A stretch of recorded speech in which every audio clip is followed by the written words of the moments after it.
नमस्कार साथियों, मैं विनोद कुमार शर्मा आज आपको कक्षा 12 का विषय लेखा शास्त्र का अध्याय 5 रोजनामचा के बारे में अध्ययन कराऊंगा। पहले हम देखेंगे कि रोजनामचे का अर्थ क्या होता है और रोजनामचे का प्रारूप क्या होता है। सबसे पहले देखते हैं हम रोजनामचे का अर्थ। देखिए, रोजनामचा वह पुस्तक जिसमें किसी वित्तीय लेन देन का पहली बार अभिलेखन किया जाता है। देखो, रोजनामचा कौन सी पुस्तक को कहते हैं? जिस पुस्तक में किसी भी प्रकार के वित्तीय लेन देन का पहली बार क्या किया जाता है? लेखा। उसे क्या कहते हैं? रोजनामचा या प्रारंभिक लेखों की पुस्तक। देखो, रोजनामचे को प्रारंभिक लेखे की पुस्तक भी कहा जाता है क्योंकि सबसे पहले जब हम लेखांकन करते हैं तो सबसे पहली बार लेखा किस में किया जाता है? रोजनामचे में किया जाता है। इसलिए इसे क्या कहते हैं? प्रारंभिक लेखों की पुस्तक। देखिए, रोजनामचे में अभिलेखन को प्रविष्टि या एंट्री कहा जाता है। देखिए, जब कोई वित्तीय लेन देन होता है तो उस वित्तीय लेन देन का लेखा जब हम रोजनामचे में करते हैं तो इस रोजनामचे में लेखा करने की प्रक्रिया को क्या कहा जाता है? प्रविष्टि। और आगे देखिए, रोजनामचे में लेनदारों के अभिलेखन की प्रक्रिया को अंग्रेजी में क्या कहते हैं? जर्नलाइजिंग। ठीक है, यानी लेन देनों को रोजनामचे में जो लेखन करने की प्रक्रिया है उसे तो क्या कहा जाता है? जर्नलाइजिंग। लेकिन इस लेखे की प्रक्रिया के द्वारा जो लेखा किया जाता है उसे क्या कहते हैं? प्रविष्टि या एंट्री। वित्तीय प्रकृति के लेन देनों को खातों के विभिन्न वर्गों में विभक्त किया जा सकता है। देखो, वित्तीय प्रकृति के जो खाते होते हैं जिनका लेखा रोजनामचे में किया जाता है उनकी प्रकृति के अनुसार उन्हें विभिन्न वर्गों में विभक्त किया जा सकता है। जैसे संपत्ति खाता। देखो, संपत्ति खाते में कौन कौन से खाते आएंगे? जैसे फर्नीचर खाता है, बिल्डिंग खाता है, मोटर कार खाता है, मशीन खाता, ये सभी किस में आएंगे? संपत्ति खाते में आएंगे। इसी के साथ बैंक खाता, रोकड़ खाता, ये सब किस में आएंगे? संपत्ति खातों में आएंगे। आगे है दायित्व खाता। दायित्व खाते में आएंगे जैसे लोन अकाउंट है, लेनदारों का खाता है, बकाया व्यय खाता है, ये किस में आएंगे? दायित्व के खाते में आएंगे। एक है पूंजी खाता। देखो, पूंजी से मतलब है जब व्यवसाय की स्थापना की जाती है तो व्यवसाय के स्वामी द्वारा जो प्रथम बार जो रोकड़ या माल या संपत्ति लगाई जाती है उसे क्या कहते हैं? पूंजी। तो पूंजी व्यवसाय के लिए क्या होता है? दायित्व है। तो इसका खाता क्या?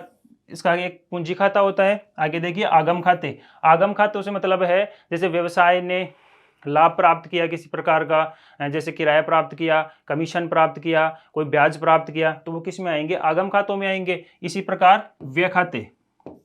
देखो, व्यय खाते में जैसे मजदूरी चुकाना, वेतन चुकाना, इसी प्रकार ब्याज चुकाना, किसी प्रकार का कमीशन चुकाना, ये किस में आएंगे? व्यय खातों में आएंगे।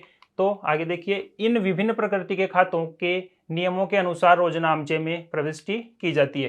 देखो, रोजनामचे में जो प्रविष्टि करने की प्रक्रिया है वो अभी अपन ने खातों का जो वर्गीकरण पढ़ा देखा, जैसे संपत्ति खाते, दायित्व खाते, पूंजी खाते, आगम खाते, व्यय खाते। अब जब भी हम प्रविष्टि करेंगे तो उन खातों में जो प्रविष्टि के नियम है उन नियमों के अनुसार हम रोजनामचे में क्या करेंगे? प्रविष्टि करेंगे। आगे देखिए, रोजनामचे के प्रविष्टि दोहरा लेखा प्रणाली के आधार पर की जाती है। देखो, रोजनामचे में जो प्रविष्टि की जाती है उस प्रविष्टि की प्रक्रिया को कौन सी प्रणाली के आधार पर अपनाया जाता है? दोहरा लेखा प्रणाली के आधार पर। देखो, दोहरा लेखा प्रणाली में प्रत्येक लेन देन में एक खाते को नाम या डेबिट तथा दूसरे खाते को जमा या क्रेडिट किया जाता है। देखो, दोहरा लेखा प्रणाली के अंदर क्या होता है? जब भी हम किसी लेन देन का लेखा करते हैं तो उसमें एक खाते को तो डेबिट किया जाता है यानी नाम किया जाता है और दूसरे खाते को क्रेडिट किया जाता है यानी जमा किया जाता है। आगे देखिए, देखो, छोटे व्यावसायिक संस्थाओं में एक ही रोजनामचा रखा जाता है जबकि बड़े व्यावसायिक संस्थाओं में लेन देनों की संख्या बहुत अधिक होती है, इसलिए रोजनामचे का विभाजन कर दिया जाता है।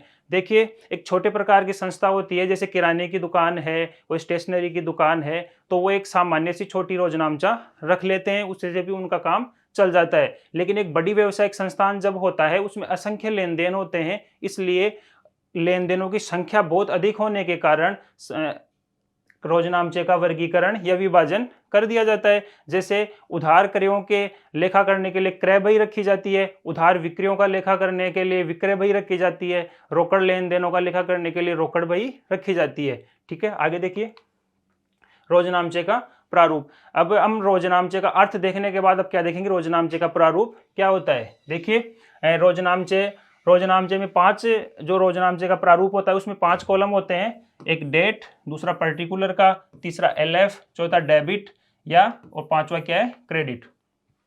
देखिए पहला जो कॉलम है इसके अंदर जिस डेट को या जिस तिथि को लेन देन होगा उस तिथि को इस खाते में इस कॉलम में लिखा जाएगा। अगला जो कॉलम है पर्टिकुलर यानी विवरण का, इस विवरण वाले कॉलम के अंदर जो भी लेन देन हुआ है उससे संबंधित जो खाते हैं उन खातों को लिखा जाएगा।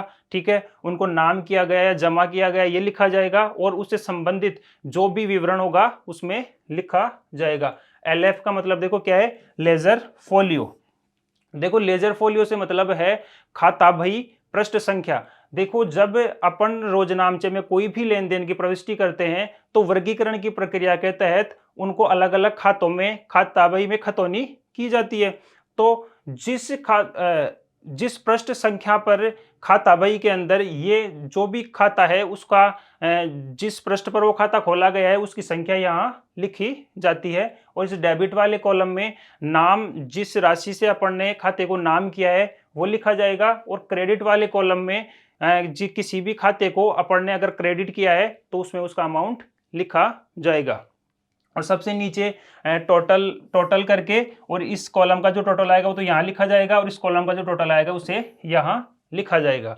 अब मैं आपको एक उदाहरण से समझाता हूँ। जैसे 2 नवंबर 2022 को 2000 का माल खरीदा। तो आप सबसे पहले देखेंगे कि डेट क्या है, 2 नवंबर 2022। अब सबसे पहले हम क्या करेंगे, जो वर्ष है उस वर्ष को लिखेंगे। वर्ष को हम बार बार नहीं लिखेंगे, सिर्फ एक ही बार ऊपर लिख लेंगे। ठीक है, अब इस वर्ष के सभी लेन देन इसके नीचे किए जाएंगे। अब देखेंगे डेट क्या है, 2 नवंबर, तो यहाँ पे क्या लिखेंगे, नवंबर 2। अब हम देखेंगे कि हमने क्या किया है, माल क्रय किया है। अब माल क्रय करने की एंट्री के अंदर परचेज को क्या किया जाता है, डेबिट, परचेज अकाउंट डेबिट। अब अमाउंट कितना है, 2000 का, तो इसके सिद्ध में क्या लिख देंगे, 2000। अब देखिए थोड़ी सी जगह यहाँ पे छोड़ के यहाँ से क्या लिखना स्टार्ट करेंगे, 2। और अब देखेंगे, देखो किसी का, अब देखो इसमें कैसा पहचान करेंगे कि ये लेन देन नगद में किया गया है, उधार में किया गया है। अगर किसी का नाम होता तो हम क्या मानते हैं कि ये लेन देन उधार में, लेकिन किसी का नाम नहीं दिया गया है तो हम क्या समझेंगे कि ये लेन देन किस में है, नगद में है। तो ठीक है, इसमें क्या करेंगे, कैश अकाउंट 2000 है तो इसके सिद्ध में लिख देंगे। और जब टोटल करेंगे तो ऐसे यहाँ पे 2000 आ जाएगा और यहाँ पे भी 2000 आ जाएगा। ठीक है।